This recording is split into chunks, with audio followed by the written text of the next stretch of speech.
This episode of the Flush Podcast is brought to you by Walton's Inc., Aluma Trailers, OnX Hunt, Nutrisource Pet Foods, and by Chief Upland. Today I'm talking with my bird hunting buddy, Ben Brettingen. Ben is one of the best bird hunters that I've ever walked a field with. We'll discuss how you can become a more confident bird hunter like Ben. Plus, we'll dig into his season hunting a variety of birds across the country with his veteran dogs and his new puppy, Amos.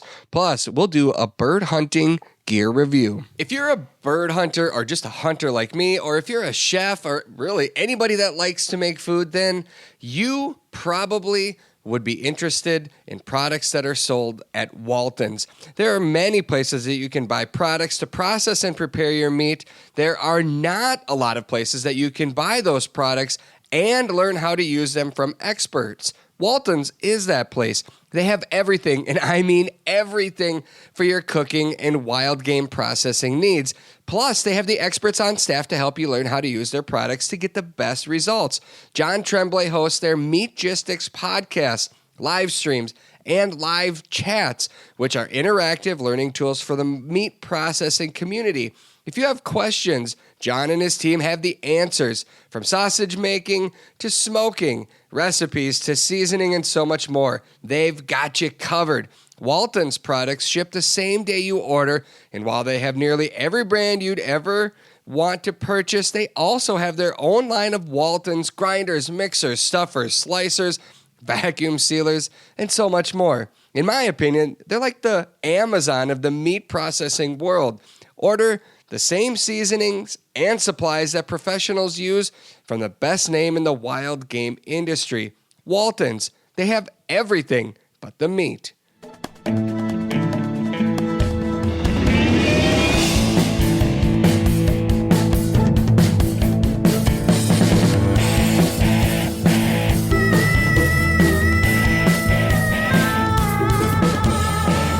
Welcome to another episode of the Flush Podcast. I'm Travis Frank. I'm your host. Brandon Morton, as always, is our producer. Thank you, Brandon, for making us sound so wonderful all the time.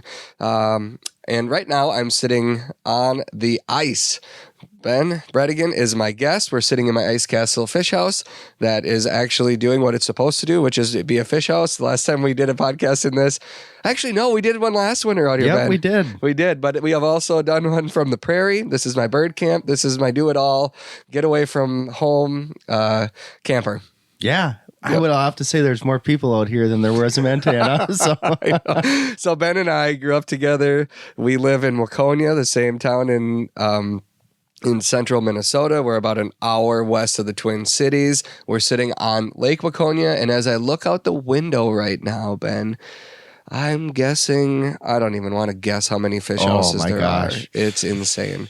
It is insane. This lake is 3,000 acres in size, and this time of the year in January on a busy weekend, it's not uncommon to see over 1,000 fish houses out here. That's what I was going to say, yes. Yeah, I think the most is probably a couple years ago, the bite was hot and the word was out, and we probably had close to 2,000 fish houses. And at night, I mean, the lights on these houses I know. It's like we're in the middle of the Carver County Festival. Yeah, it looks like a rave out here or something. Blinking lights. I know. It's crazy. It's crazy. But it's a Monday morning, and we're drinking coffee, and we're going to talk hunting, and we're going to reminisce a little bit. We're also going to be sad together. Yeah, I know there's a lot of you that are sad with us right now because yesterday was the end of the season for quite a few bird hunters across the country, and of course here in Minnesota it ended dang near a month ago already.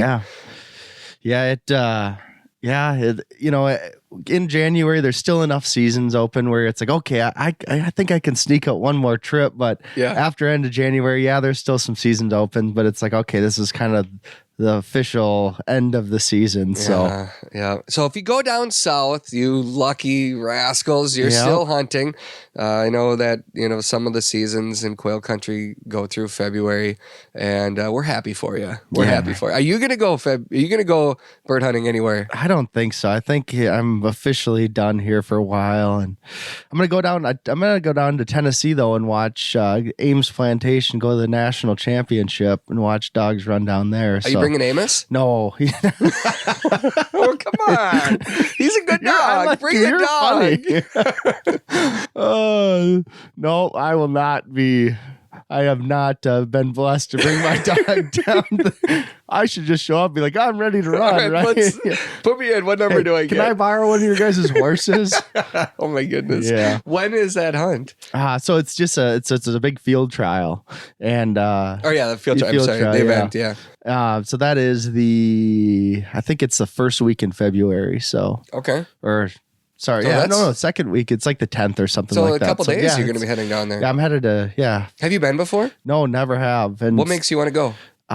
They are probably some of the best caliber of dogs they're the best caliber pointers you will see. And just guys that obviously really know what they're doing. And you take our dogs, like big running dogs, and then you look at those big all age field trial dogs, and it's just a completely different caliber. So just to go watch that and experience it. I mean, they've been doing it forever. It's pretty steeped in tradition. So it'll be fun to go watch that. What's the most common breed? Pointers. Is it all English pointers? Yeah, they do have some setters as well, but it's predominantly pointers now.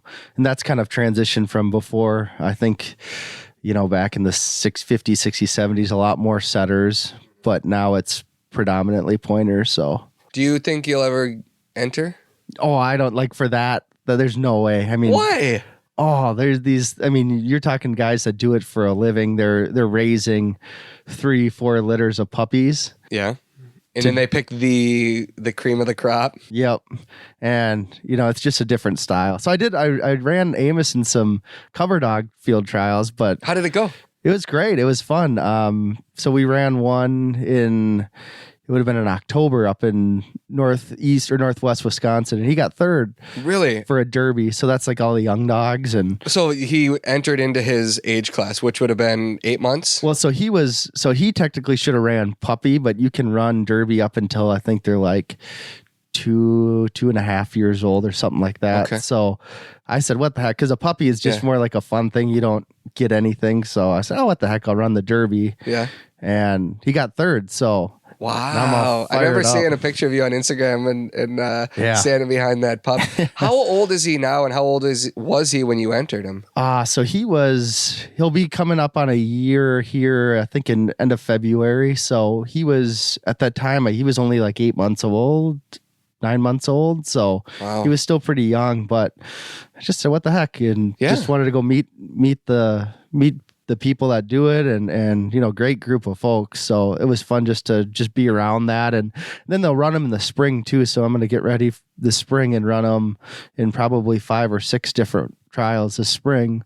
So walk me through what's going through your mind before you get into this trial. Like what does your dog have to do when you show up there? So it's simple and it's complicated. Like I took the simple approach, like, just because I didn't know, right? Yeah. So essentially it's for a derby, they're running generally a half-hour brace. So you're running 2 dogs together on a predetermined course through the woods. So you and then somebody else with their dog would be the second? So you've got 2 handlers, 2 dogs, judges, and then the gallery follows behind you. And they've got this essentially just... I'd love to be in the gallery. Yeah. I love it. Oh boy, Amos, there he goes. He's loose. Yeah. So it's, you just follow this course, and like the older dogs, the open, the all age dogs, they just, or shooting dogs, they do an hour course through the woods. It's all wild birds, grouse and woodcock. So, and essentially what you're looking for is a dog that stays out in front of you. You don't want them getting behind you, and is hunting likely cover, keeping up a same pace, looking for birds. And then, that course is meandering, right? So these dogs are anywhere from 100 to 300 yards out from you. So they've got it's interesting. They've got to have enough independence to get out there and run, but not too much where they're, getting lost and getting behind you and that kind of thing. And what can you do with the dog? Can you run them? Like you and I, we both use the same training method. Yep. So are you able to talk to him on your GPS? Nope. So that's you the just hard gotta thing. let them go. So they do have a GPS collar, but you have to hand the judge the receiver, the transmitter, just because, just so you don't lose a dog or whatnot. But yeah, so it's kind of counterintuitive to the Hunt Smith method because you kind of, they call it singing to them. So, it's all just vocal, like. So you're out there talking the whole time. Yep. Okay. Just making sure the dog knows. And some of the guys are way like different level, like, they'll sing to him in a different voice, and that means do this, do that. Yeah. So dogs are amazing creatures, and that's why people say, like I get random messages from people all the time, like, "Hey, how should I train my dog? Who should I talk to?" I'm like, "Gosh, there's so many ways you can go about training them." And you and I both went with the Hunt Smith training, silent command training system, and I think we both probably love it based on our experiences and recommend it. I recommend it all the time, but it's not for everybody because some people want to be talking to their dog. Some people, they have different goals, I guess. Yeah. So it's interesting though that you're out there in the woods singing to the dog out there. So was it an AVDA event or was it somebody else? So it's all under the AFTCA. It's called American Field Trial Club of America, whatever, something like that. Yeah. I'll probably somebody will correct me. Yeah. I'm not. That's fine. But so it kind of governs all the different field trials in the country.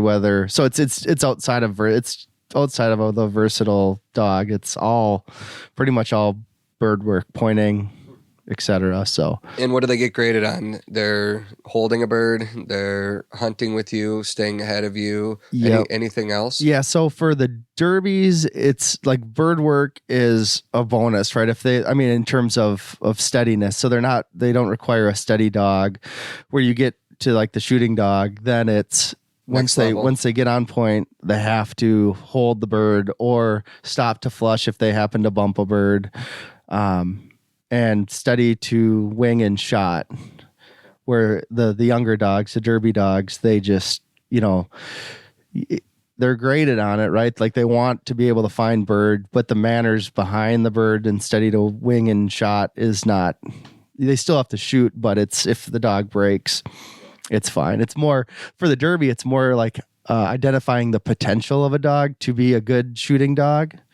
So, yeah, it's an interesting world. Super interesting. Were you intimidated to do it? Or is it more, you were intimidated? Mm-hmm. I was. But you're glad you did it? Yeah, super glad. I was lucky enough that I just met someone online and they happened to be going to that same trial. And so that was super helpful, And then I had went to one last spring, actually, and just walked all the courses with the dogs, and just that was nice because then I got didn't have your dog there, so you were able to just kind of take it in. Exactly, because that was like even running the draughts in that system, like half of, at least where I get my nerves from, is not knowing what to be doing, where I should be going, even not knowing people there.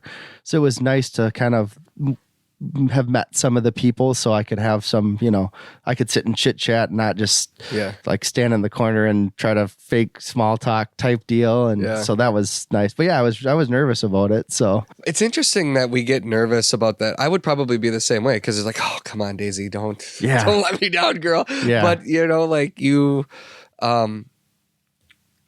go into it assuming that everybody has just these awesome dogs that know exactly what they're supposed to do, and you're like, will I live up to it? So that's intimidating in itself. And then you might be somebody that's like, well, I trained my own dog, these are professional trainers and they're running their dogs, so that's intimidating too. But you're saying, and most people that I've talked to that have ran them have all said the same thing. They're like, oh man, I met some really cool people and they really helped me out. They gave me some great pointers.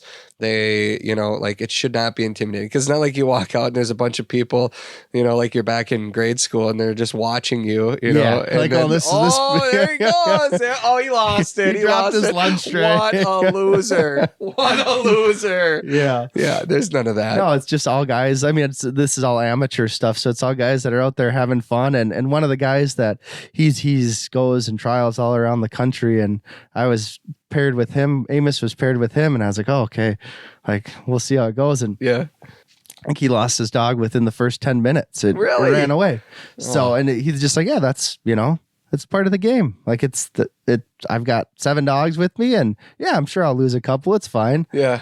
So, yeah, but that's a big. I mean, the people again you meet and those kind of things. They all love to hunt, and just good folks to know and hang around with. Well, I wasn't planning on going into the field trial discussion, but since we're here, I did want to talk about your puppy. Yeah. Because you spent, well, here, let's do this. Let's reset.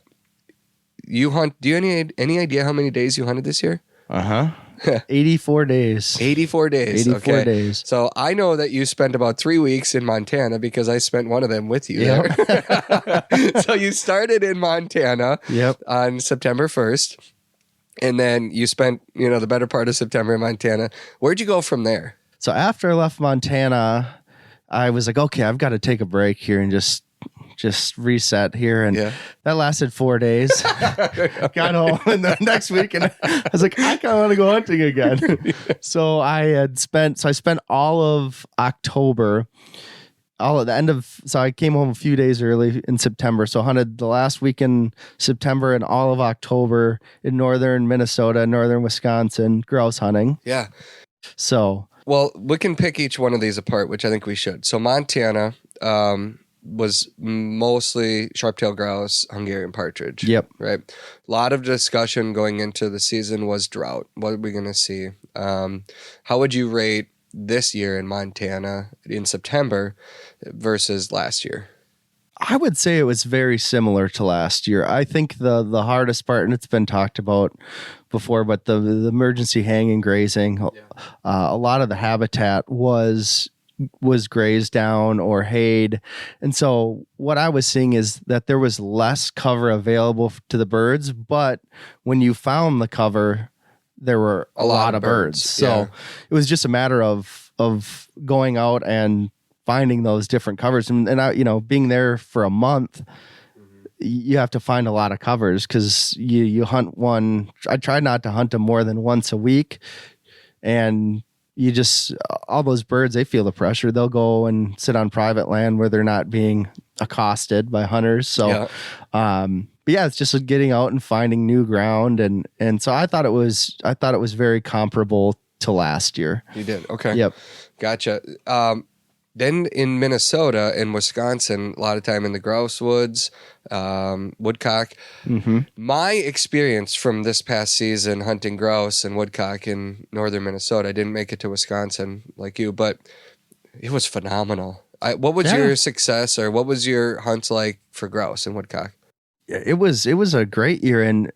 And they talk about the cycle, right? We're coming down off the 10-year cycle. Because what that peaks and years ending in like I can't even keep track anymore because something like that. Yeah, it depends who you talk to. I swear there's people that it's on the way up and then the next guy you talk to says it's on the way down and I'm like, how do you get it straight, guys? I don't know. I just see what I see in the field. Exactly. I go hunting either way. I don't not hunt based on the cycle. Yeah.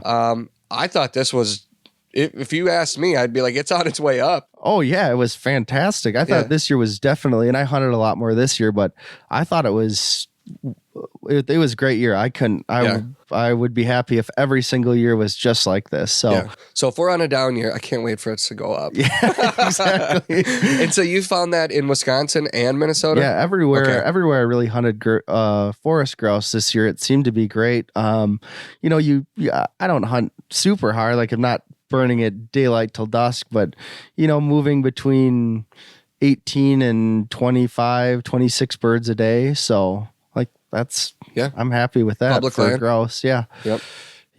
Okay. So then from Minnesota, now we're in mid-October, right? Then where'd you go? So I hunted, it was all of October was all grouse. Okay. And then the end of the year, I said I wasn't going to hunt pheasants in September, but I did the last one day in October. From there, I think I kicked the pheasant season off in South Dakota this year in November. Okay. And I spent, I think over the course of November and December, I spent probably, so in November, I think I spent 2 weeks in South Dakota. Okay.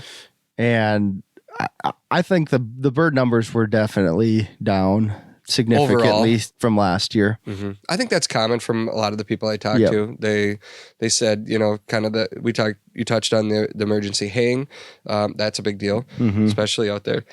But just overall,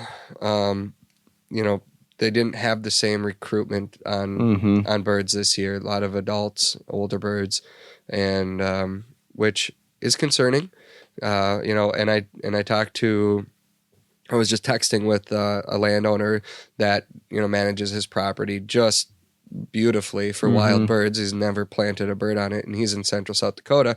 And he said, a lot of hens to close out the season, and a lot of adult birds, and they're nervous. He's nervous because it's dry again. It's still dry out there, and they haven't had much. I don't think they've had much to speak of for snow. Yeah. So not much snow out there. We're looking at snow drifts around us right now, and they could use this.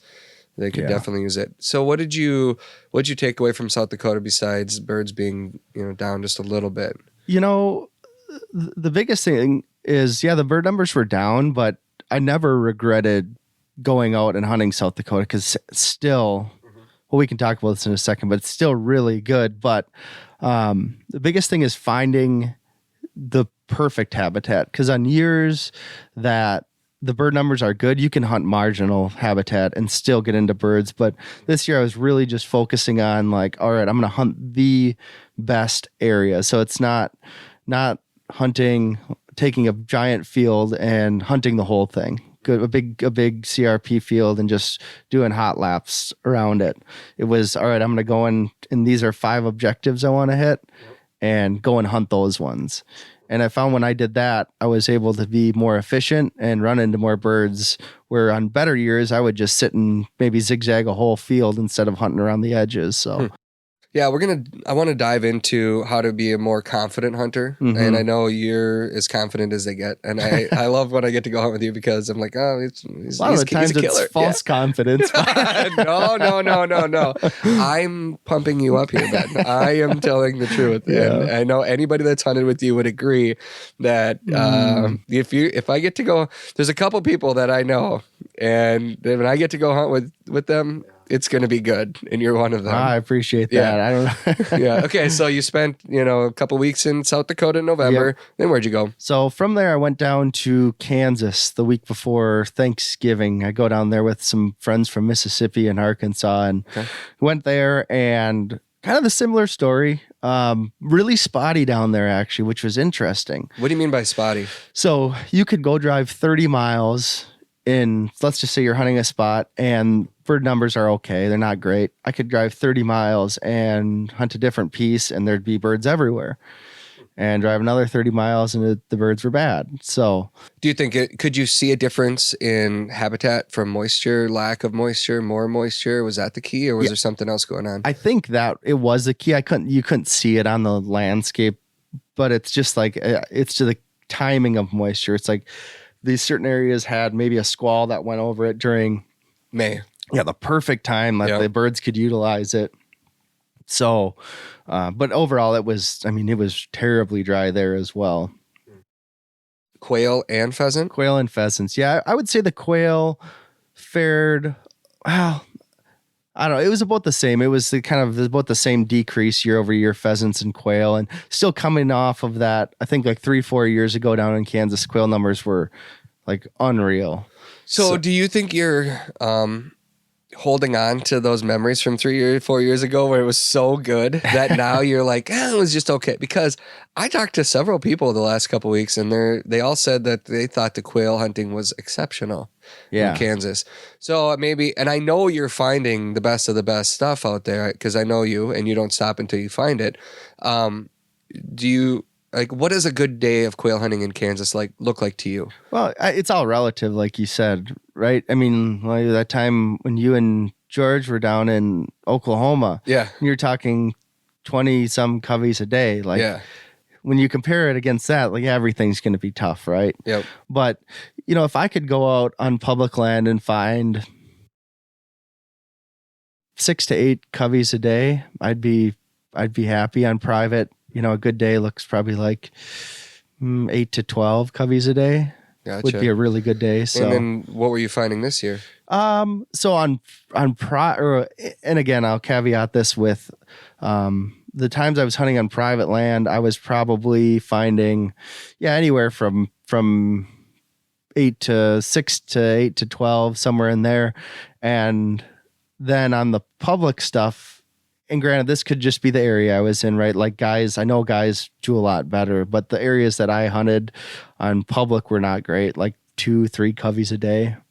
So a little tougher. And again, so I went back in January, and that's when I hunted that public, and it they've been pressured for the last 3 months of the season. So yeah, it makes sense, but still enough where I wasn't like, okay, I would just want to go home. So yeah. Covey sizes? Really varied on the public land stuff. It was significantly less. Saw a lot of like 6 to 8 bird coveys, and I did find a few, they say quail don't really like covey up, like multiple coveys come together, but I saw a few that were 12, 14 birds still. Huh. And then on the private land, I was finding some 20 bird coveys. So, wow. Yeah. So did you hunt through, I know you went to Kansas multiple times, right? So were you hunting, where did you spend your December and January? So December I spent in Minnesota and South Dakota hunting pheasants, and Minnesota was fantastic this year. Yeah? Yeah, I thought it was great. Except for the days where you said don't go here, because they are not staying in the county as soon as you walk out. Oh yeah, there are a couple properties. I don't know what it was, just the day, but I was hunting with Will Clayton from Pheasants Forever, and it was just, we saw a ridiculous amount of birds, like crazy, but we couldn't get within 150 yards of them. So that was been late November-ish. Yeah, I think early December-ish, because yeah. I was in the same area as you were hunting, and we were filming the show, and turns out we were potentially on some of the exact same properties. Yeah. And those birds they didn't have snow.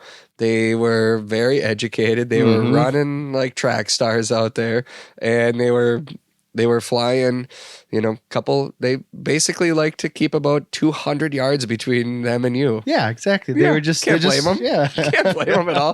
Did it change for you though, as the season kept wearing? Yeah, so it was just a matter of finding the right birds at the right time in the right places, and they would hold. So the next day, the day after I was texting you saying, don't go here, here, and here. Yeah. The next day we were done by noon. So yeah. And I went over to this place, and that was not a good choice either. I would say for me, I got to hunt, like you, I hunted a variety of birds all over the country, and it was a challenging season for me for several reasons. Our hunt in Montana was not challenging. Yeah. That was about as fun as you could have, following bird dogs out in the open prairie. That was phenomenal. We saw just oodles and oodles of birds, almost too many. And it was, the days ended too quick sometimes. You just kind of want those days to last. But ptarmigan hunting up in the mountains, that was brutal because of the blizzards, and you're committed, and like we'll get into this, your ability to move and be flexible when you go on these trips hunting public land. You want to be able, don't get stuck in saying I'm going to force this to work. If it's not working, move. Well, when you're at 13,000 feet and you're on the side of a mountain, that's you're committed for the day, because it took you 2.5 hours to get there. Yeah, and you can't be too flexible to just drive there. Then a 2-hour hike to get to the elevation where the birds are, and then a certain amount of daylight, so that you're kind of committed there. And that was tough. And there was a stretch there where we were prairie chicken hunting on horseback, and the horse element was awesome, but also that is a whole nother element too. And, it made the hunt a little bit challenging at some points. And, there were some days, and then even, I hunted in South Dakota, did a road trip, a 3-state road trip, and we found just piles of birds in Iowa, and then all of a sudden we crossed the border into South Dakota, and it was 60-mile-an-hour winds and runners, track stars, and we couldn't stop them, and hayed fields. And I mean, just like, it was, highs and lows throughout the season. Yeah. So overall, how would you rate your season? Overall, it would be give it a grade.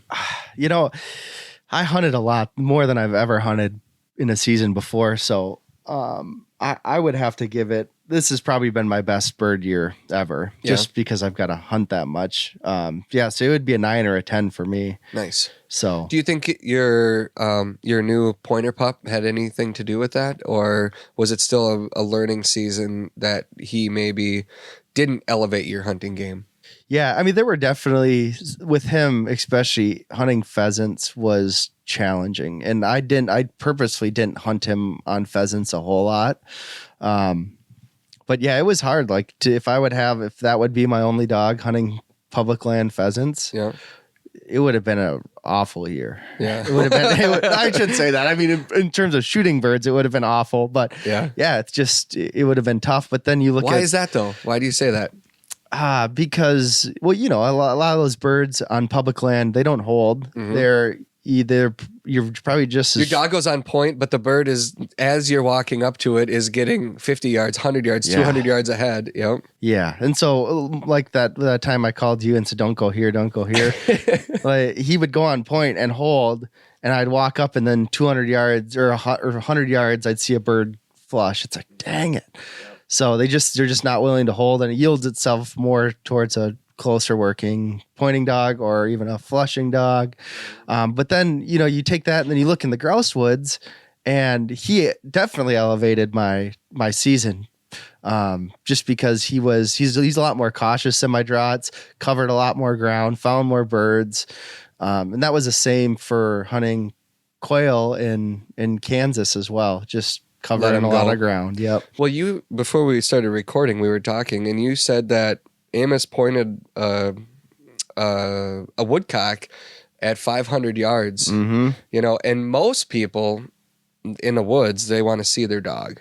Most people, I would say. Mm-hmm. They want to keep that dog within 30, 40, 50 yards, depending on how thick the woods is. If it's real thick, good cover, 30 yards is, beyond what you can see. Yeah.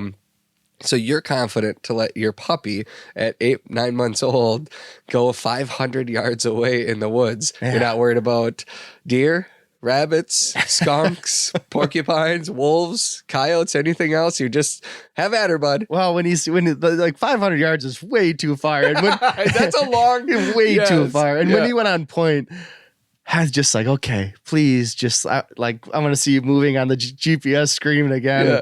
I gave it like 30 seconds. I was like, dang it. Like, there's you gotta there. be like, I don't want to walk 500 yards. So like, that is way too far. And we kind of reined that back in. But some of those early days, he'd make some like 400 or 500 yard casts. And it was just like, oh, please don't go on point. Please don't go on point. Well, yeah, but when the bird got up in front of him, though, I mean, you had to have been pretty pumped about that. Oh, I was. Because I think that's ultimately, like you said, he upped your game in the woods. And like for you to have the confidence in a dog to be able to go out, like that's why I got Daisy. Yeah. Because I saw that ability in George's dogs, in Tyler's dogs, to be like, hey, you go girl, you go boy, go find them. And I'm just going to go on a casual walk. If you pin one down at 400 yards, cool. I'm going to come over it, and that's what I wanted. So how did you get to that point? And I want to talk about your training with Amos to get to that point. Yeah. I mean,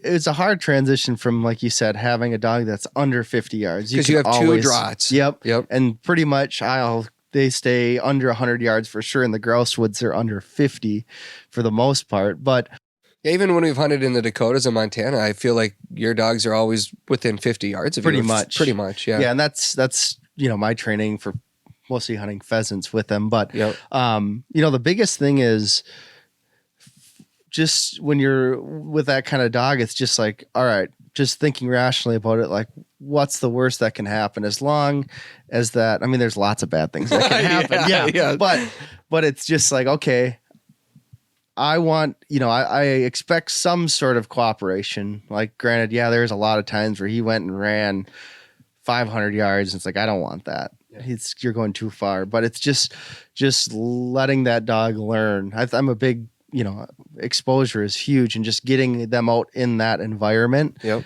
And they learn.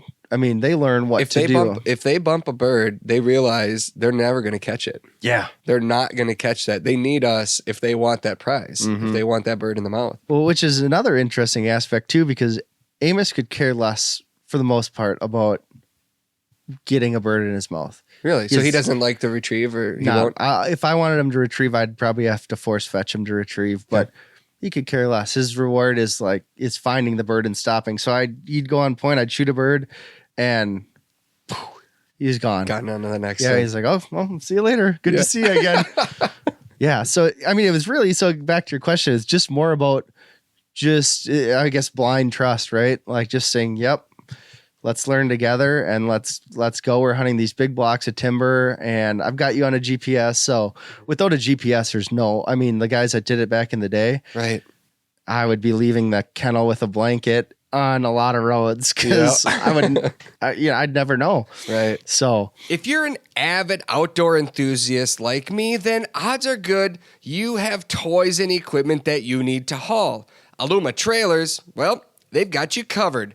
Their trailers are built by a hardworking team in Bancroft, Iowa, right here in the good old USA. They have models for nearly any and every hauling need, from ATV and UTV trailers to utility, snowmobile, motorcycle, car trailers, and even fully enclosed trailers like mine. Trust me when I say Aluma Trailers tow like a dream. They are constructed out of lightweight, strong, corrosion-resistant aluminum, and they are 100% maintenance-free. Plus, they come with an industry-best 5-year warranty. Visit alumaklm.com to find a trailer that fits your needs. For everything that gets you outdoors, Aluma Trailers will help you get there. For generations, bird hunters have hit the field carrying some form of a vest or game pouch on their back. Sometimes the vest rip, tear, and fall apart. Other times they're just downright uncomfortable. That's why Chief Upland designed a vest that's durable, comfortable, and fits your needs. Their new Upland vest is fully customizable to fit the size and shape of all hunters. Plus, you decide where you want to attach your shell pouches and accessories. Birds can be front-loaded into the game pouch, and they fit nicely in the back without sagging. That's a big deal because the weight disbursement on your back and shoulders won't tire you out, even with a full pouch of birds. The vest itself is extremely lightweight, weighing only 2.56 pounds.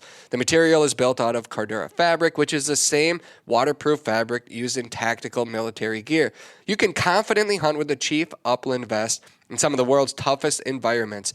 Order your Chief Upland vest now to make sure that you're ready for your next hunt. Push further and hunt longer with the game-changing vest from Chief Upland, built for your pursuit. So you got Amos last spring. Yep, April. In April, and he was 2 months old? So, yeah, he was 8 weeks. 8 weeks? 8 weeks old, okay. So, yeah. Gotcha. Training started for you when?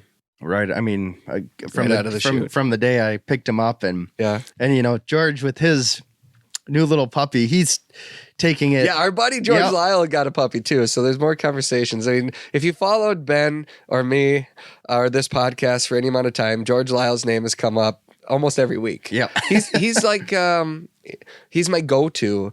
And last week I did a listener mailbag type of show and I answered questions. And one thing I mentioned was just how important having somebody that you trust as a mentor, a friend that you can go to. You, George, and I have a text thread that has been going since before you got your puppy last year, and we're talking to each other constantly, and it's great to have that community. George obviously has over 30 years of dog training experience, and he's willing to share that knowledge with you and I, which is such a blessing. But even you and I are like, hey, what do you? Because we're going through similar things at similar times, and it's nice to know, be like, hey, that's okay. That's okay. Or congrats, man. That's awesome. We pump each other up when good things happen. There's a little dogging that goes on too. Totally.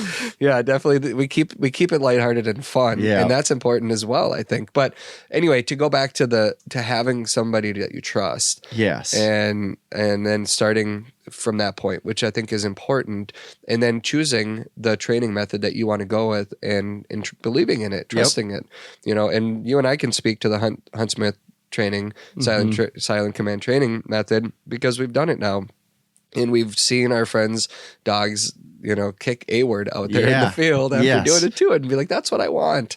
That's what I want. So you knew what you were going to do going into it, right? Yeah. So I had the two draughts I had trained differently. It was, totally different testing system, but all the bird work stuff was different. So can you explain that though? Yeah. The draught training system that you went with and why? Yeah. So like with Draughthars, it's a complete versatile dog. So you're not only training bird work, but you're training, you've got the trained retrieve, you've got waterfowl work, blood tracking. In Germany, they value a lot of work on fur. So foxes, raccoons, rabbits.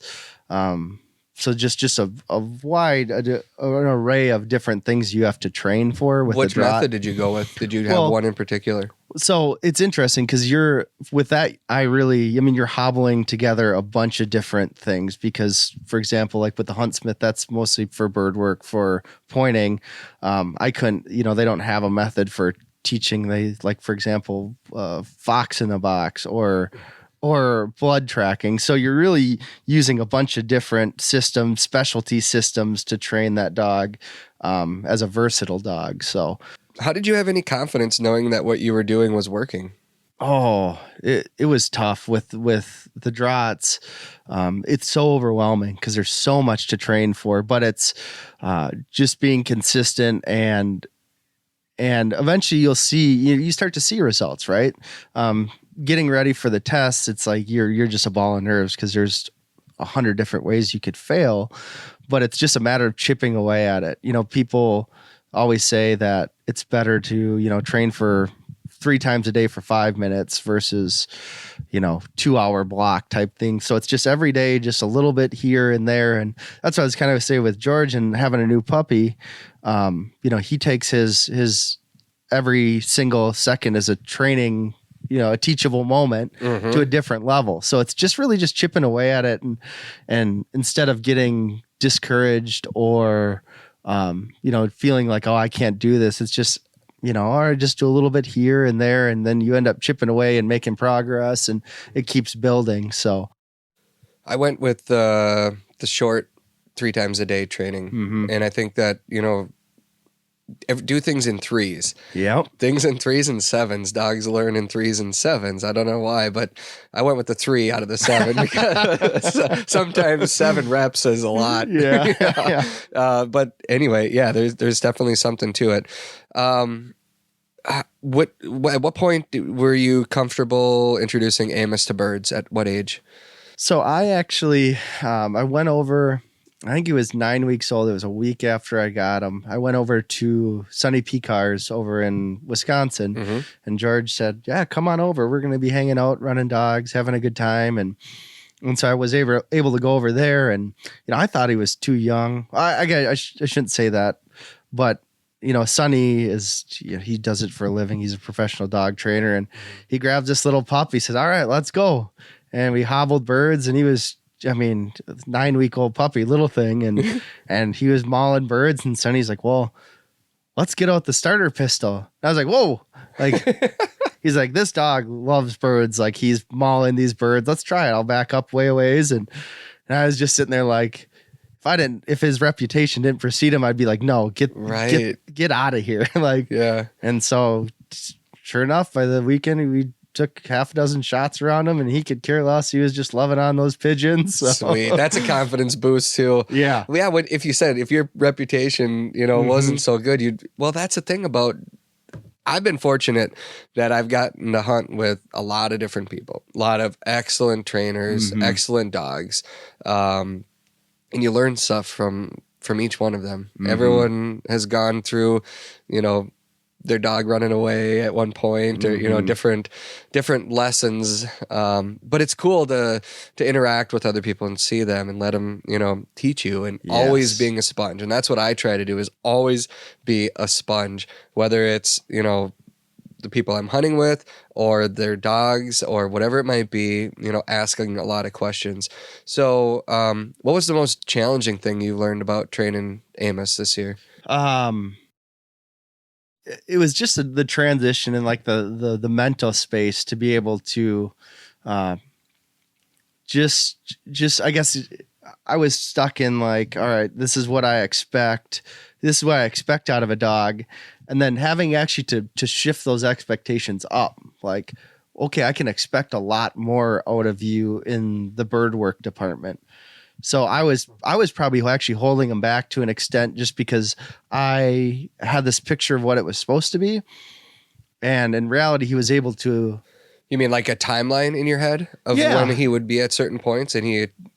Well, and just like, I guess it was, let's just say, for example, we were out in the grouse woods and, he would be running 300 yards and I was nervous and he was doing what he was supposed to be doing.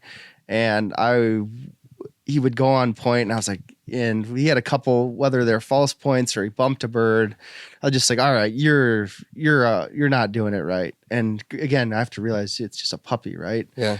And then he started going on point and pinning down birds. And I was like, like, I don't know if I trust you still. Like you've proved to me that you're a little shyster. Yeah. And so he started doing it. And like, I was not confident in him when I really like he was doing what he was supposed to.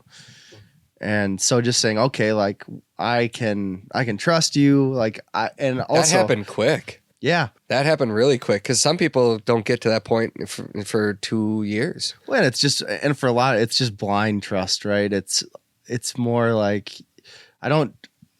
I'm trusting you. I know you're going to make mistakes, but I guess I trust that you're learning more so.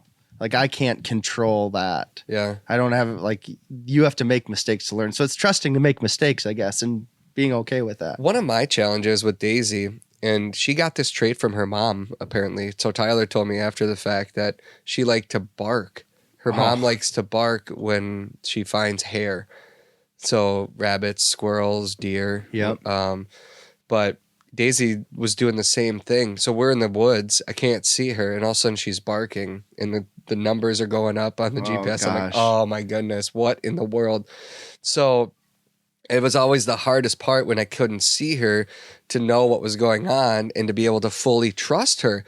I couldn't fully trust her when all of a sudden she's hunting out of sight and now she's barking. And I don't know if she's chasing a grouse or a woodcock or did she, did she jump something? Is it a rabbit? Yeah. I have no idea. There's so many things going on in the woods. And I tried to, that was a big learning curve this year for Daisy and I in the woods was, what in the world is this barking? This has got to stop. We are not hunting fur. You're a bird hunter and you're not a flusher. You are a pointer and working through all that. So my confidence in the forest is not what yours became so quickly. I did not let her get to that 300-400 yard distance. I held her in and I probably held her back. In hindsight, I look back at it and I probably could have let her I don't want her to chase an animal. Yeah. I could stop her. But there's just like the thing about working with dogs and puppies is nobody has every single answer. Yes. You know what I mean? Like there's so much to learn and it's constant. And that's what I'm learning is constant. It's learning on the fly and being able to take the emotion out of it and then try to think logically about what's going on here. Mm-hmm. Anyway, keep going. Where you're at a point now where pretty much like you would take Amos anywhere, right? Yeah, for the most part, yeah, I would feel comfortable. I take that back. Like the one area that I don't feel comfortable still taking him is, or I guess with the saying that I don't feel comfortable being successful in terms of shooting birds is like small acreage pheasant stuff. If you're trying to hunt like a 10-acre chunk or a 15-acre chunk, I still don't like it. I don't think I'm not setting him up for success. I don't feel in terms of shooting birds, we're going to be successful because he can, just like Daisy, he can be across an 80 in 10 minutes and working backwards. So, and that's something we have to work on. So here's what I experienced that first season with Daisy. We would get to these small chunks, and where you and I live here in central Minnesota, most of the time you're getting like a 40, 80, a 160. You might get a 320 acre piece, small chunks. And for the most part, you can look at this strip of willows and say like, that's where they're probably going to be. Yep. You know, and she goes flying through it because she's so jacked up to hunt that she didn't, you know, like I wished there were times when she was a puppy that first year that I could have just said, I'm going to drop you off here. I'll meet you at the spot, you know, and that's 10 miles away. It's because I wanted her to get that energy out. She's so excited that she wasn't hunting right off the bat. And by the time she would get to the point of hunting, she'd already scared every bird out of this piece, or we had already walked through or whatever it might be. And I'm like, God dang it. Yeah. So that was my struggle with small spaces. Yeah. And I think that's, I mean, really, for me, I think that's a shortcoming as a dog trainer for myself. Like I'm sure we could go talk to whoever and they could be like, yep, do this, this, and this. And, we can make it work. We can fix that. But I don't know what to do. Why? I mean, I guess I could start to figure out what to do. I guess I don't know if it's I don't care enough what to do, but yeah, there's a lot to learn. Yeah, there's a lot to learn. Yeah, I am not a pro dog trainer. I'm a mediocre to poor dog trainer. But I like to listen to people that are good ones. It is amazing. It is amazing. And here we are talking about it right now, hoping to help somebody out with their dog. So maybe we're just letting you know that we're in it with you. Yep. Solidarity. Yes, exactly. We feel your pain if you're going through those times, because they do last not very long. Yep. It flies by, you know, and here we are, another hunting season has passed, and, you know, hopefully you're still hunting somewhere. But if not, we're talking about it now and reliving those moments. What was your best hunt of the season? It would be hard to beat Montana with you guys, with you and George. That was, you know, for me so much, like, you know, I've had the opportunity to hunt birds a lot of places. You know, it's not about how many birds you shoot. It's fun when you do get into a lot of them, but more so just hanging out with good people and having fun. Like, yeah, granted, if we went out there and we didn't shoot a bird, we'd still have a blast. But would I be saying like that was my most fun hunt? Probably not. Probably not. Yeah. So it definitely plays a part. But I had just an absolute riot. Same. Yeah. Same here. I've been on. I mentioned earlier that there were some challenging hunts, but there were also some great ones too at the same time. So that's the beauty of hunting, is the next day could be the best of your entire season. You do one thing every year at the end of your season that I like, and I look forward to it. You do a gear review on your Instagram page. Is it still alive? Because I know you do it on your stories, and stories don't last forever. Yeah, it's still up. I think you can save the stories, so I think you can go click on you can see the 21 and 20 gear reviews. So gotcha. Well, let's get into gear review then, because you're a do-it-yourself hunter that, like you said, 84, 85 days in the field this year. 1, 2, 3, 4, 5, like 5 or 6, 7 different states you hunted in, variety of different birds. So you're out there, you're putting things through the test. You know, anything stand out to you this year? Well, I will say you work for Onyx. Without Onyx, I don't think you would have found hardly any of those birds, or it would have taken you a lot longer. So anything with Onyx that helped you as a hunter this season? Yeah, the big thing is just going out and I've harped on this before, but for me, is being able to find new spots is all about knowing, essentially translating what satellite imagery looks like on the ground. So being able to scroll on a map and say, all right, I know what this is going to be, and there should be birds in there. So like just continuously getting better at honing that in. And then obviously having the private and public overlaid is a game changer. And then like this year when we've released crop data, just for scouting before the season, it just gives you that much more information. And again, this year was super important because, like I said before, you're picking out those small little spots. So now I can say, okay, there's probably corn here. I'm going to go focus on this one instead of getting out there, wasting time, having to drive to a next spot. That was huge. And then later it came towards the tail end of grow season for me, but we released the timber cut. The young aspen layer. That was great. Did it open up for you, being that you spent so much time in the grouse woods for years and years leading up to this. Did it open up new areas where you're like, never thought about going into that piece of this property before, because you could see it from, it separated the young aspens from everything else. Yeah. And it was interesting for me. Grouse hunting was, I grew up doing it, and then probably in the last 10 years, I haven't done that much of it, a little bit here and there. Just when I was living down south, obviously wasn't grouse hunting a whole lot. Yeah.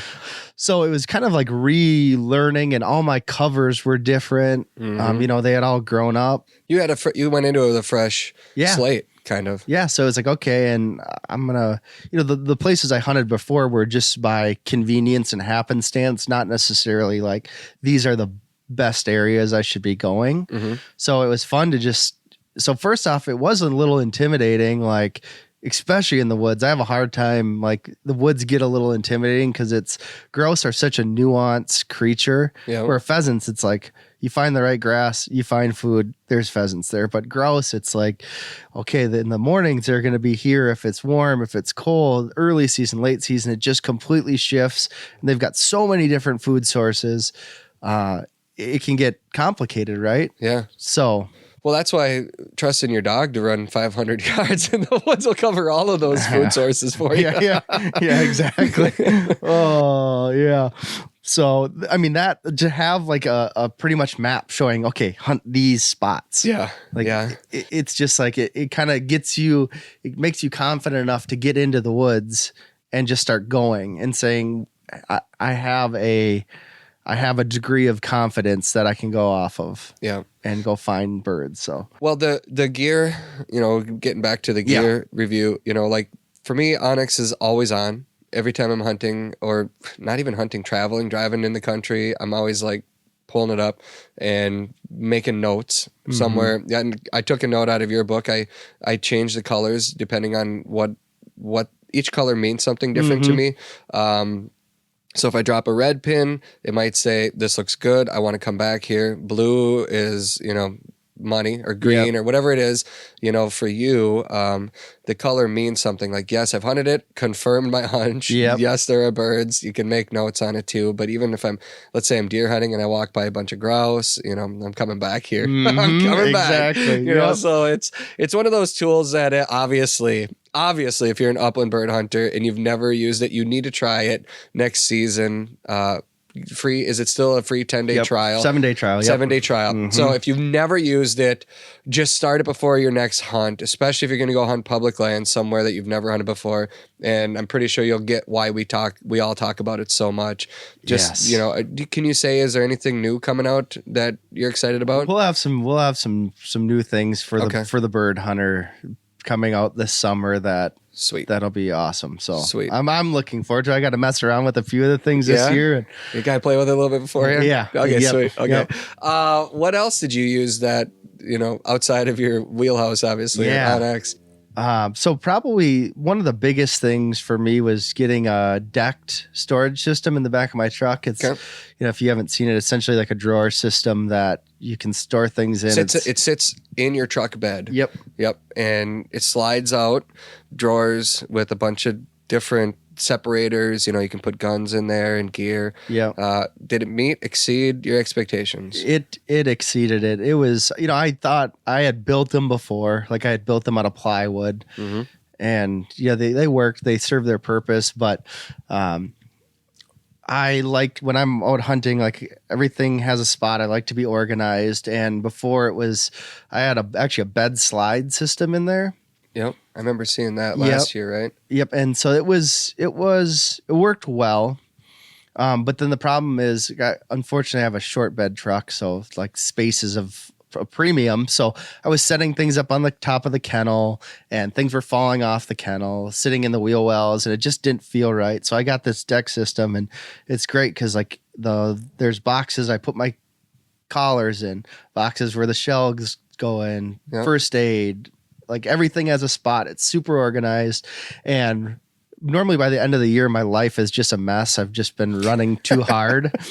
And so just stuff is strewn everywhere. And I was actually running the dogs up in Wisconsin right before Christmas, actually like Christmas Day. And I stopped there and I was sitting by the tailgate. I was like, wow, everything is organized still. It's like, that's a miracle. Yeah. To know where your stuff is so important. I talked about this 2 weeks ago on a show. I almost got bit by a rattlesnake in Arizona. You and George and I were talking about this, but I didn't bring my sound gear. And, there's certain instances where I want to have that enhanced, because my hearing is so poor. Mm-hmm. Well, the problem is I'm in Arizona and sitting in my truck, right where I know it is supposed to be, is my little sound gear case. And I forgot it. That's why I love having my truck wherever I hunt, just like you, because I know where everything is. And here, you did television for years too. You get it. There's so much other gear besides the hunting gear that you're bringing. I've got 4 other cases with camera gear, and I've got to get everything, make weight, and blah, blah, blah. I'm just like, you forget stuff. Whereas in your truck, you want to have like, before season, it just looks so great, and then at the end of season, I have the Lear locker. Now mine hangs up on the top of my truck topper, and then it slides down. And whenever I go anywhere, and I open it up and I slide down, and there's a 12, 20, and a 16 gauge I get to choose from, and then I've got my my different ammo, like just having that organization. So between the decked and then the Lear locker options, you've got 2 options to go with. Yep. Both of them, as a traveling hunter or anything, like right now I've got ice fishing equipment in the tackle boxes. I've got a bunch of other stuff, and I've always got some hunting related stuff, but like I've got a tow strap in there. I've got a shovel that extends. I've got jumper cables. I've got a lot of stuff for when things happen on the road. I'm ready for it. I've got a tire pump. I can pump somebody up, pump you up. Yeah. But I've used the tow strap multiple times to pull strangers out of the ditch, to pull things out that I never anticipated coming across. But like, I'm ready for anything, man. I'm almost ready for anything, because I've got a sweet little storage system going on there. So I would highly recommend the Lear locker as well. And I know you recommend the deck system too.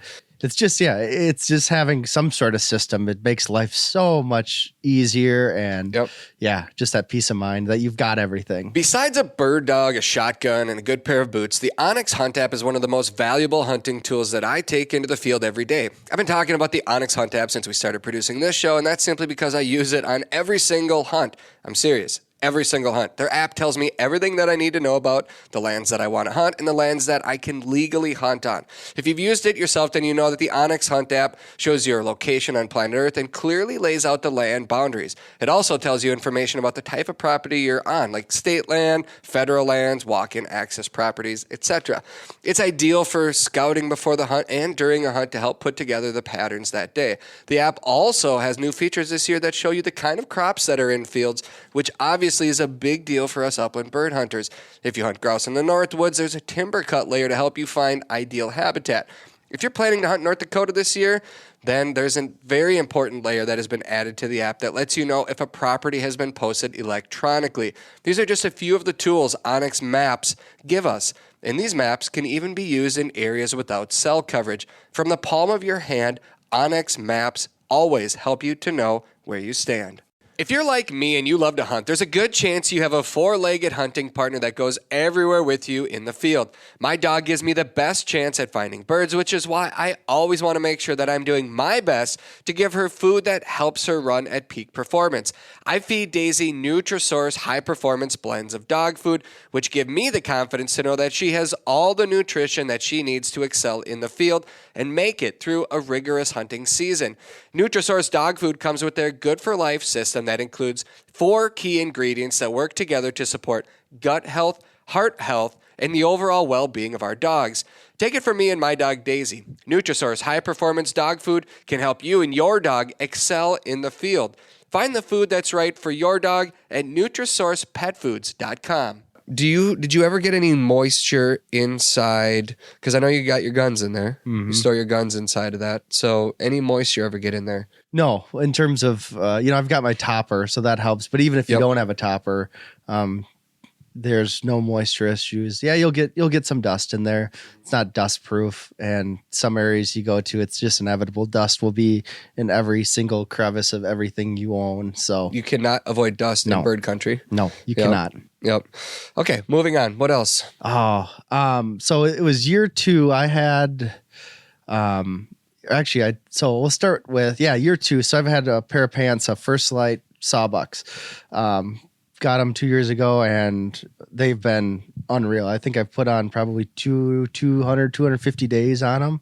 Any tears? Nope, nothing. And no crotch tear? No fence? No nothing? I'm shocked on the fence tear. It's like, for how, that's next year I'm going to track that, is how many fences I have to go over. But no, they've been fantastic. And I went and bought 3 more pairs this year. Did you really? Yeah, just to have them. Nice. Well, that's the thing. So like, I found, and I have a buddy, you know him, if he finds something he likes, he buys like 5 of them because he knows at some point there's probably going to change something on it and doesn't want him to change it. So he's set for life. He's what he always, so you go into his closet. I'm sure there's 20 of whatever pants he likes. And anyway, yeah. So keep moving. Yep. The other thing that go to again this year. So this year I started off with the Benelli Montefeltro and 20 gauge. Beautiful gun. Love that gun. And then about halfway through the season, I picked up a Benelli Ethos. 12 or 20? 20. Okay. I've got an Ethos 12. Okay. Yep. And did you like it? Oh, I think it's a sweetheart. Isn't it something? Yeah. It's very similar to the Montefeltro. It's just a beautiful gun. Yep. And I've got so much confidence. Everyone just rags on me about shooting an auto loader. Sure. Which, whatever, George. Yeah. But so I loved that. That thing is fantastic. It's nice to have a gun that you're confident in. Mm-hmm. I have switched around a lot the last couple of years, and it's easy to get caught up in your own mind when you're hunting and being like, oh, I missed. What the heck was I doing there? And then you're like, well, I haven't been shooting this gun, you know? And then all of a sudden you're thinking about it instead of just enjoying the hunt. You're thinking about your shot. You don't want to do that. Yeah. Confidence is huge when you're shooting. Yes. I've fallen in love with the Ethos. So the Benelli Ethos 12 gauge is like, if I needed to hit a pheasant. Yeah. If like... Your life depended on it? My life depended on it. I'm going to that gun because I have so much confidence in it. And that goes for geese, duck, you know, pretty much anything else. If I need to hit, I'm confident when I pull the trigger that I'm going to hit what I'm shooting at. I love the gun. It's smooth. It's a beautiful gun. Yeah. The nice thing is, like, when I go up and pull the trigger, I expect to hit it. And like, it's nice. It's nice to know when you pull up and you miss, it's like, it's easy to get over it. Cause it's like, oh, that's weird. Huh. All right. Well, every time I go up to shoot, I expect to hit it. So that's nice. Yeah. And then, you know, outside of that, the thing is once I've been running a lot of these things for the last 2 or 3, 4, 5 years. So kind of getting to a point where I've honed in a lot of my gear, to where I know what to expect out of it. So that's the big thing, is like, after a while, just getting, you like this, you can trust it. That's the biggest thing, whatever brand it is. Another thing I picked up this year was the Cable Gang's tie out. I think we used that in Montana. Yeah. Lined them up. Yep. And that's nice. It's all a coated wire and just super easy. I've got the four dog system, so I can put all my dogs out on the chain and have them out there. And that's what did we have in Montana? It was more like a 8 dog, or did you do 2? So we had the 4 dog out, and then George had his tie outs out okay, there. that's why, because we had several between you, me, George, and Simon. We had, let's see, you had 3, I had 1, 4, Simon had 2, I had 6, George had 3.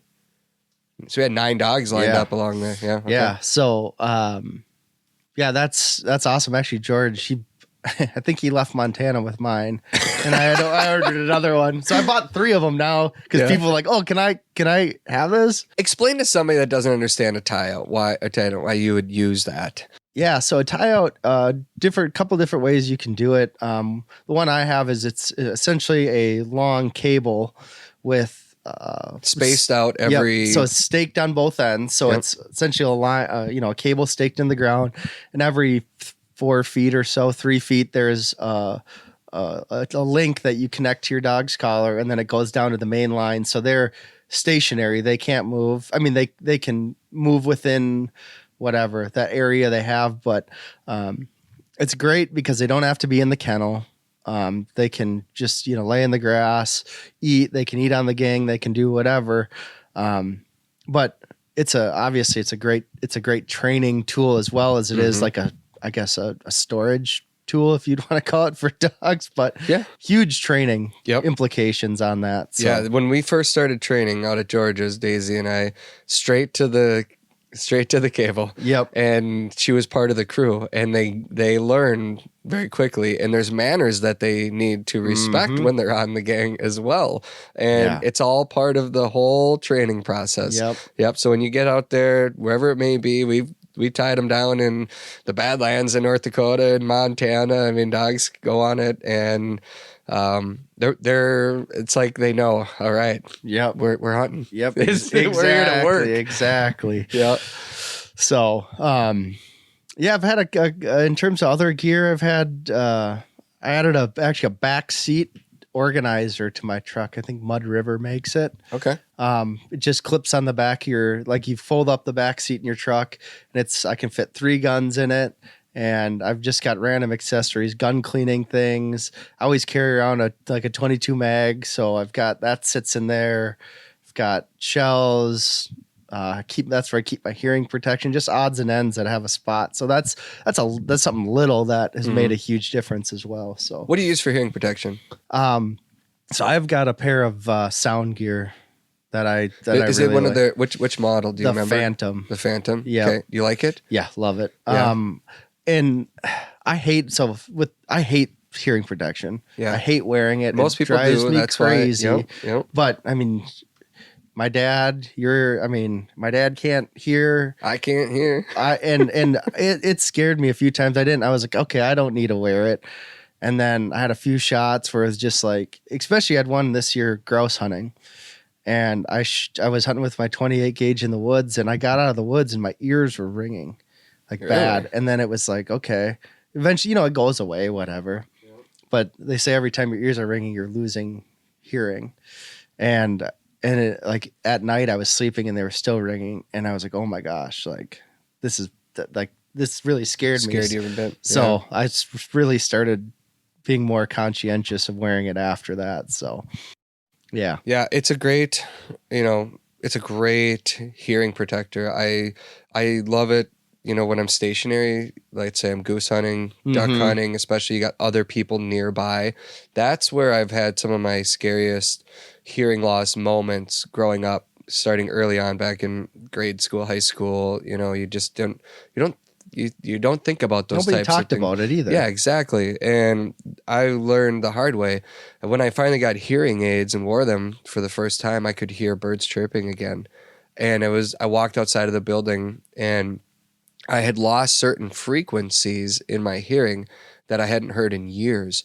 So I just stood. It was like I had this moment that came over me. I walk outside and the birds are chirping, and I'm like, I realized I hadn't heard a bird chirp in years. Wow. I'm sitting in a deer stand for 8 hours, sun up to sunset, or dark to dark, and for the last how many years I've not heard all the beautiful sounds in nature. I'm sure the first time it was just like you were just happy as a camper, just sitting there listening. When to you see everything those videos of young kids that have never heard and they get to hear, and just the emotion that overcomes them. I actually had some of that. I believe it. Like life is just amazing and we take for granted some stuff, but hearing is a big deal. Yep. And, so now I've learned what I've done and the mistakes I've made. And I went to Starkey and got their hearing aids and highly recommend it. Highly recommend them. And I know they work with people all over the country, and then sound gear as well. And I do make some mistakes. Even, this year having them, I didn't obviously wear them when I needed them in Arizona. Again, sorry, Mom. And then also, there's some times where it was really windy and I didn't wear them at that point because they pick up noises, which means they also can pick up the wind. And in bird country, you've got a lot of wind. And so I'm trying to figure out what my balance is there. Yep. Anyway, highly recommend that. Protect your hearing. Any other gear related items that you've thought were great, or even didn't live up to what you had hoped? You know, the one thing again, regardless of the brand, but spending the money on a good vest, a good technical hunting strap vest. Yeah. I mean, that has been the biggest thing for me is, and I've had 3 or 4 of them over the years, and it's just so much nicer.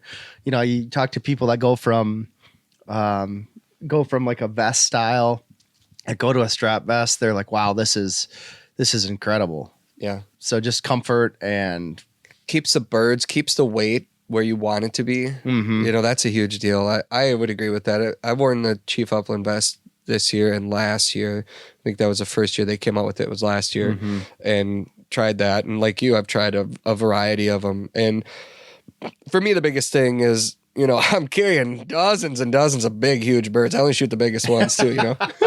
No, I'm kidding. But obviously, got birds in the back, you know, and it's not sagging down. I don't want them hitting the bottom of my legs when I'm walking. But also the other gear. You know, you got stuff in there for your dogs. You want to make sure that it's handy. It's right there. You know, so having those extra pouches and staying organized in your truck, just like you're staying organized in the field with the best. And just the thing you realize is if you want to stay out, you got to be comfortable, right? Whether that's deer hunting, you want to be warm. If you're not warm, you're not going to be out there. But same thing, like if I'm walking and I'm sore, like, it's so easy to go back to the truck. Like, let's go and grab lunch and maybe we'll just hit it tomorrow type deal. Yeah. So in terms of what didn't work, so I had I've always been a Garmin guy. I've got the Alpha 100, but always ran the TT15 collars. They're the full size ones. And with Amos, I was like, the mini, it's smaller. You know, in hindsight, it was probably just like the fact that it was newer. It's like, this is cool. I'll try this. And let's just say if you're going to be going and buying a Garmin collar, just get the full size collar, unless you have a really small dog and you have to. So I had a lot of issues with it. So what was happening? So, first I'll start with the ticky tacky little things that drive me crazy. So it's completely, it's opposite of the TT15 in terms of the layout. So so it's like OCD almost. There's a light on one side and a charging, you know, where you charge it on one side. Yep. And they're flip flop. So I had the light facing out and the strap would be backwards. So it's like muscle. And it wasn't just yours. That's just the design just of how it. It is. Yeah. Okay. So like muscle memory, I put the strap on the dog the same way. And with the TT15 mini, it's different. It's reverse. And everyone was just like, well, I'll just change the light on the inside. It's like, well, it's principle at this point. Like, and I finally switched it after people were dogging on me, but it's like, just make it the same. Yeah. So that was the most minuscule thing ever. Yeah. But the one thing that got me quite a few times is I had a few instances where probably half a dozen times when it would just kind of freak out and like it said, okay, Amos is on point at 150 yards. And I'd walk over there and he's nowhere to be seen. Huh. And it's like, and it would keep shifting me around. I was like, well, like I don't even see him. Like it was a fairly open, for one time I can remember distinctly, it was pretty open. And I was like, I don't see him. I can see for 80 yards around me and I don't see him. So I shut it off, turned it on, didn't work. And finally I just started making just big circles to try to find them. And I eventually found them, but that happened a bunch. Certain times that it'll be offset. So if like we're walking in on a trail or on a road, I can see it on the handheld and he'll be 50 yards off to the side. And it's just 50 yards off of the location, which is huge in a lot of cases. Well, if that 50 yards means he's on private property, then that's a big deal. Yeah, exactly. Yeah. Especially because you can overlay the Onyx map on there too to see the property boundaries. Mm-hmm. So you know where you're standing, you know where the dog is running. And then if he's off by 50 yards, Yeah. And then lastly, every time I travel to a new spot, even if I go like 40, 50 miles, I've got to resync the collar. It won't find the. Do you think you maybe got a bad one? I don't know. Maybe. Yeah. I've heard. So I don't know. Probably not, because I've heard when I put that story up, I had about 30 people that had similar experiences. So, but in saying that, like Garmin hands down, I think makes the best GPS collar. But just go with the TT15 because I went through that. I looked at all the reviews and everyone said, "Oh yeah, the Mini's just as good." And it's like, "Oh, I'll get that." So, just a word of advice for people in the market for because you've had great experiences with them. Love it. Yeah. I wouldn't trade my Alpha for anything. And I also run an Alpha as well. Yeah. And I've had great experiences with it too. So it's I wonder. I mean, technology though, it's and like, it could be a lemon, like you said, and but yeah. Okay, let's see. Oh my goodness, we've been talking for over an hour and like 15 minutes, Ben. I want to get into. Gosh, that's the thing about when I start talking and hunting with my buddies. Like we just can talk. Right? We can just talk and talk. I want to help people be able to hunt like you. I want them to be confident hunters. So I talked about it at the beginning of the show. I'm going to stick with it. Ben, how do you become a confident bird hunter or a more confident bird hunter? It's a tough question. I think there's not like a perfect do X, Y, and Z and you're set for life. Mm-hmm. But you hunt public land, you find your own spots, you go out there in the field, you find the birds, and at the end of the day, like you come back with what you go for. You're a lethal bird hunter and very successful. So help somebody that might say, gosh, I want to be like that. I want to be better at it. I mean, where do I begin? Yeah. So that's like, I think we kind of alluded to it a few times over the course of our conversation, but I think single-handedly, doesn't matter if you have good dogs, or if you have bad dogs, you're a terrible shot. Like if you're confident, that it makes all the difference. Even if you're, in my case, have been wrong a number of times. We all have. Yeah. But the biggest thing is just going out there, just doing it and learning from your mistakes. And that's where I think Onyx is so crucial to this. I couldn't do it without it just because now I know like the hardest thing, it's like, first off, you have to be legal, right? Like if you're afraid of if you're doing something wrong or you're on the wrong property or you're not supposed to be where you are, like that just ruins it right there. Like you can't be confident. Your mind is thinking about a million other things and not going to find the birds. So knowing where you're standing is legal is obviously huge. Yes, exactly. The next thing is just doing the research beforehand. So don't wait until you're in the truck pointed somewhere to be like, okay, where am I going? Like that's the hardest thing. Cause when you're in the moment, like you tend to make bad decisions in terms of, cause you'll say, we're already here. Yeah. Let's just try it. Yep. Let's just try it. When somebody says, let's just try it, it's usually not what you want to hear. So having a plan is super important. And because if you just start driving and it's like, okay, let's settle for that. That looks okay. So having that plan beforehand, knowing the spots you want to hit, kind of the tactics you want to employ, whether it's pheasant hunting, okay, we're going to be hunting cattails. They should be in the cattails.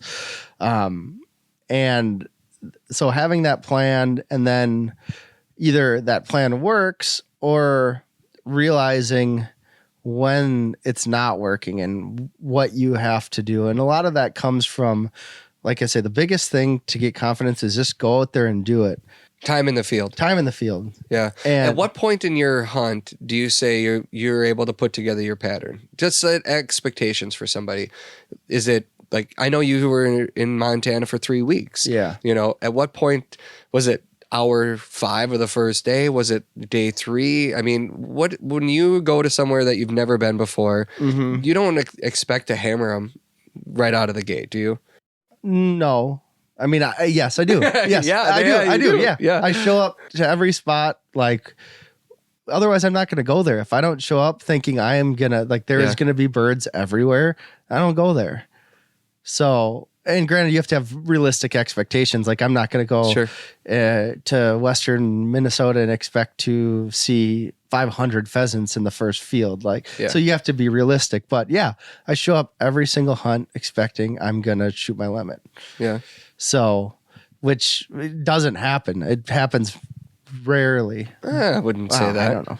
More often than not, it doesn't. So sure.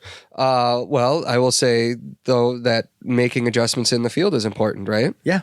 Yeah. So anyways, back to your original question, it's like if it's not working or like how long it takes to put together a pattern was your question, right?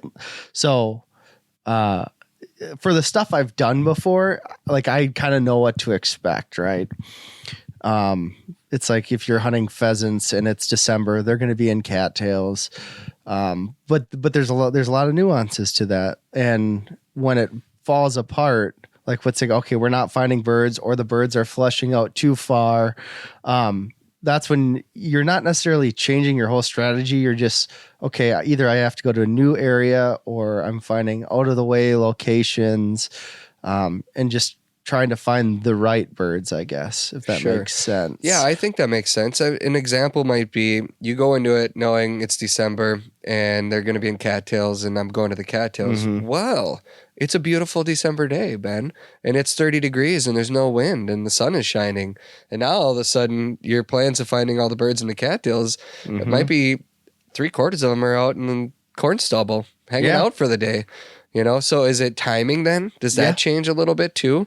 Or do you just get mad and then just keep walking until you get you'll mad eventually find them in the cattails, dang it. Yeah, exactly. You've got enough time. You just keep walking. Yes. I don't leave it until you get back here. Yeah. I mean, so it's hard because like with pheasants, I've been doing it for my whole life. So you can kind of figure it out. But I always like to go back to the example of one of the first times I was out in Montana, in central Montana, which looks way different. And I didn't know how to hunt Sharpies in central Montana. And I hunted for 3 days really hard. And I don't even think we moved a covey of Sharpies. Wow. So I was like, yikes, like this isn't good. And that's the point where I was like, okay, we got to do something different. Drastically different. And so in hindsight, there's, different ways to go about it, right? Like my go-to move is just to move. Like that's what I'm confident. Like if I'm not finding birds there, I'm going to go drive 50, 100 miles. And actually it happened in Kansas this year. I was hunting a piece of public or an area of public land. We hunted for 2 days and we're moving very few birds. And, you can gut it out. You can go try to find out of the way areas. But a lot of the times, if you're worried about bird numbers, like just go somewhere else. Go drive 100 miles. Yeah. Well, and somebody that plans a hunt, let's say they're coming up from Georgia and they're going to North Dakota because they hear how great it is, and it is, but they might not be having a lot of success, and they might not realize that they might be off by 50 miles or 100 miles, and how big of a difference that can make. At what point do you pull the plug and move? And it's not always feasible for a larger group. You're kind of like, you're so self-sufficient that you're able to just make that call at any moment, but somebody else might not be able to. Yeah. So in that case, like, and you're the king of this. I learned this from you fishing. It's you're looking for little pieces of information to tie together a strategy, right? Yeah. Like it's all about the details. So in bird hunting, it's like, all right, when you shoot a bird, when you're like, okay, I saw a bird here. All right, sit down and think about it. Why was that bird there? What time of day? Yep. What was it doing there? And then try to find other spots identical, not close to that, but exactly like that. Exactly like that. Mm-hmm. Exactly. Yeah, I mean, that's what I've done in fishing. Like I got into muskie fishing over 20 years ago. And when I first landed one, because I didn't have any teachers to teach me back then, because they were all stocked fish in these lakes. So it's not like my grandpa grew up fishing muskies. So for me, I kept a journal. And I was like, why? And I started to piece things together. And as soon as I did, we just was like, catch 10 a day. And I'm not exaggerating. That's, a fish of a lifetime 10 times every day, but the details mattered there just like they matter in the field. And it might be, let's say for grouse or something, you can open up the crop right there. Let's figure this out right now. And you do that too. I've seen you and you're like, all right, they're eating buffalo berries or rough grouse are eating, whatever it might be. But there's always, in my opinion, no fish or animal is where they are on accident. There's a reason they're there. So don't get close to it. Get exactly why was that bird right here? And it could be a patch of willows.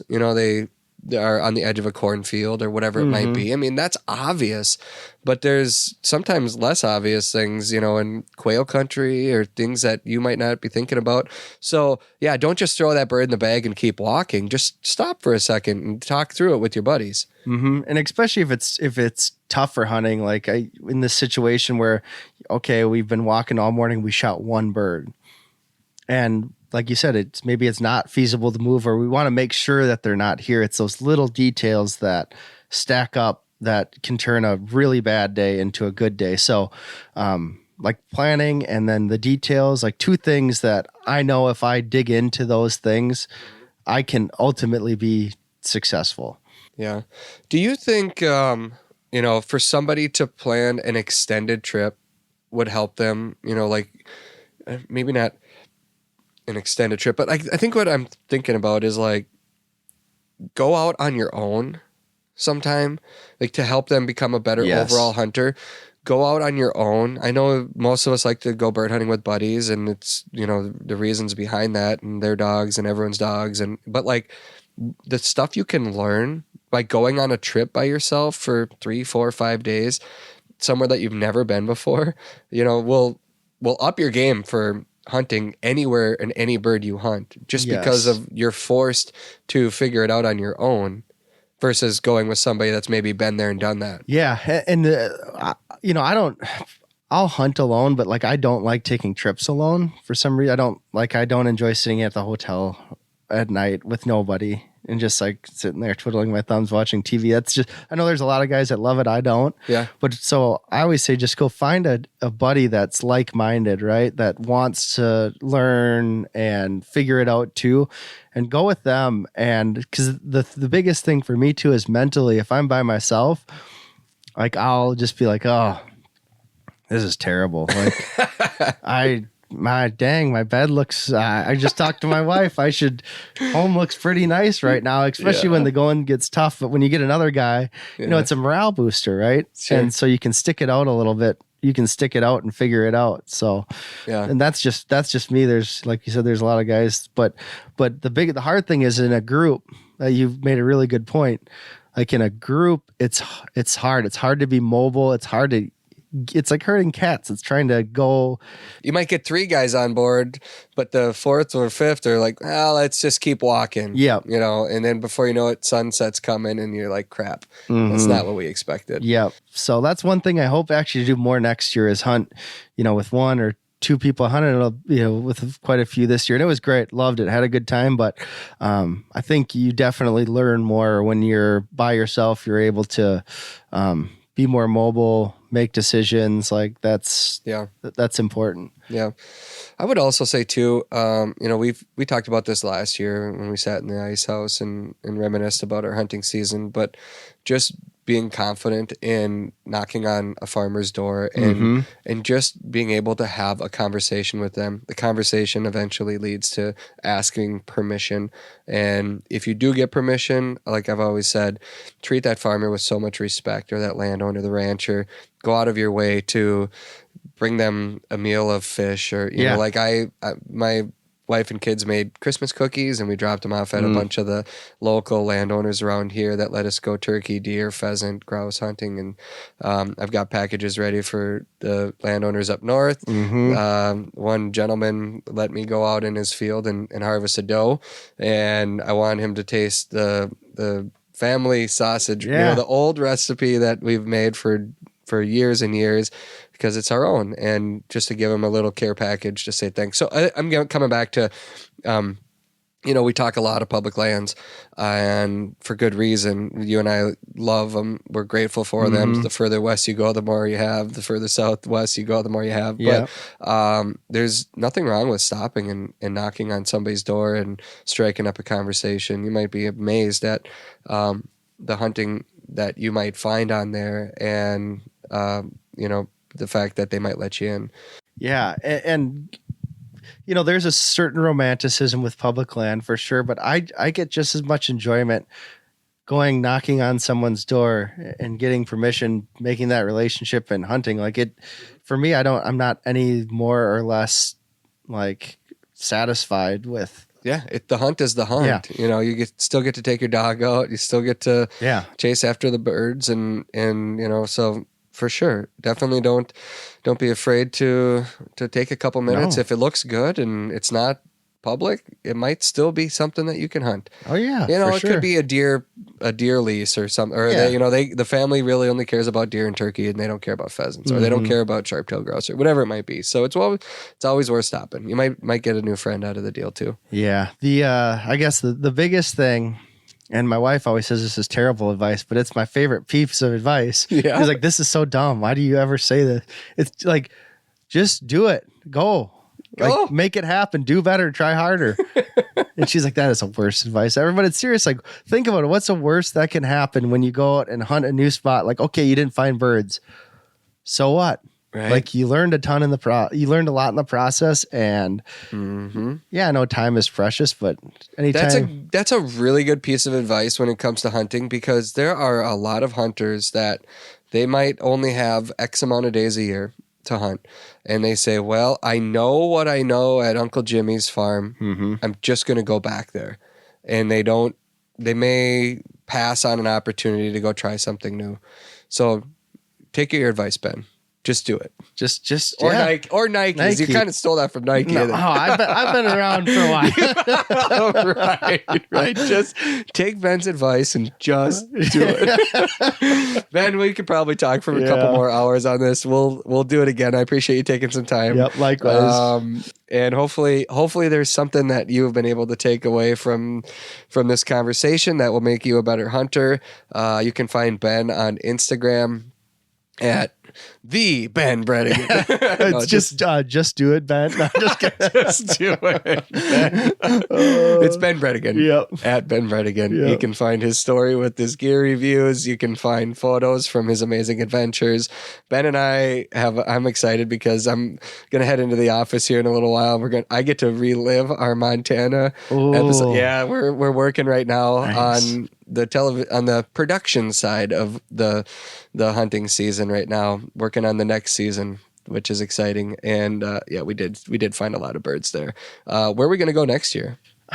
We should probably go back to Montana. I know. But we got to do something else too. We got to go do something completely different next year. Yep. An island up in Canada. Well, I'm not going to say no to that. Yeah. It's been years since I've been up there hunting birds, and I want to get back. If we can get back, who knows what's going to happen by this time next year. But anyway, our episodes of the Flush Television Show are streaming on our YouTube channel. If you've not been able to watch them because you don't have the outdoor channel on your TV, well, you can watch them in their entirety from any mobile device or your computer. Every week on Monday, a new episode drops, and will be for another couple months until our entire season is up. And then by then, gosh, new episodes will be kicking off on the Outdoor Channel again, another season, and it just never ends. Yep. It never ends. I appreciate you taking the time to listen to all that we had to babble about today. I will be doing it again in a couple of days, I believe. Might get you another episode yet this week. And then I'm having a baby, Ben. Well, I'm not, but my wife is. Yeah. So I'm out next week. I think you're going to hear the lovely pipes of Sir Franz and Scott. Until then, I'm Travis Frank, reminding you to take the time to introduce someone new to the field.